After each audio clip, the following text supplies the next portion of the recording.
I want to discuss the way the alphabet bullies and their media cheerleaders target dissenting voices.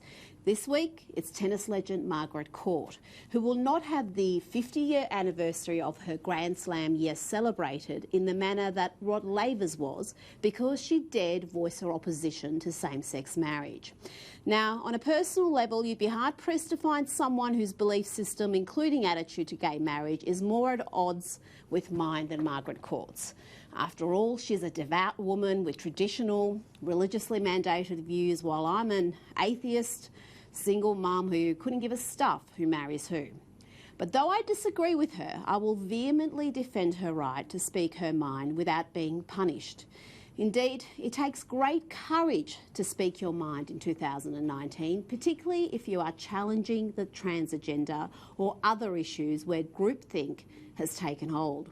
Look around and you'll see plenty of examples of blind adherence to notions considered nonsensical a few years ago, from gender being fluid to diversity trumping meritocracy.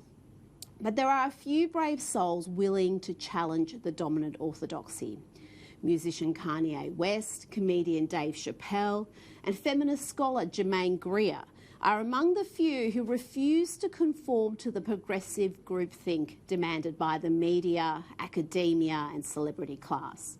Closer to home, marine physicist Professor Peter Ridd, businessman Jerry Harvey, basketballer Andrew Bogut and comedian Barry Humphries are also fearless in telling it like it is.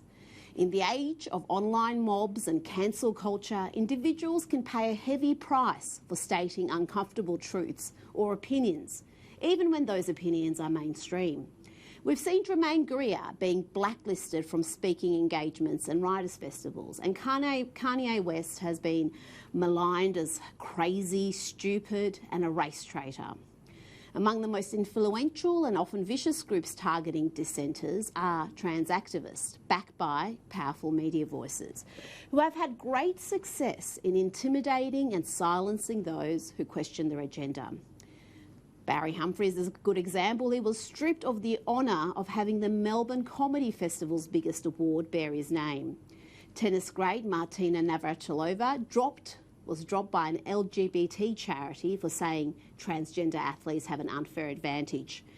She then launched a very humiliating apology after that entire episode. And actor Mario Lopez a few months ago was monstered for saying 3-year-olds are too young to identify as a different gender. When I wrote about the unfairness of trans athletes competing against women, I received dozens of supportive messages from current and former elite athletes, but only one was willing to be named publicly. The rest were too scared. Speaking out comes at a cost when the bulk of the media doesn't like what you're saying. Last week, we learnt the spokeswoman for Doula UK was hounded out of her role because of a Facebook post in which she said only women can give birth. We live in strange times when stating an absolute truth results in you being labelled a bigot and losing your job. Birth coach Lindsay McCarthy-Calvert was found guilty of breaching Doula UK's equality and diversity guidelines and forced to delete the post, as well as being removed as spokeswoman. The controversy came as campaign to raise awareness of pap smears removed the word women for fear of offending the trans community, and instead advised everyone aged 25 to 64 with a cervix to be tested. Also in the UK, police have launched a hate crime investigation after a trans woman was refused a role in a pornographic film because she still has a penis. Rhea Cooper, who transitioned as a 15-year-old, believes that the refusal of the pornographer to have sex with her on film amounts to transphobic discrimination. Humberside Police has confirmed that a hate incident was logged and will be investigated.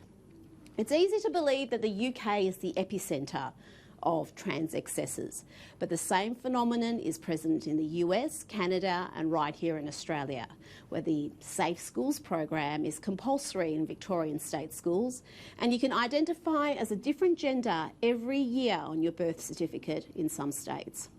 So bravo to those who have the guts to speak out, knowing the backlash will be brutal disproportionate, and often disingenuous.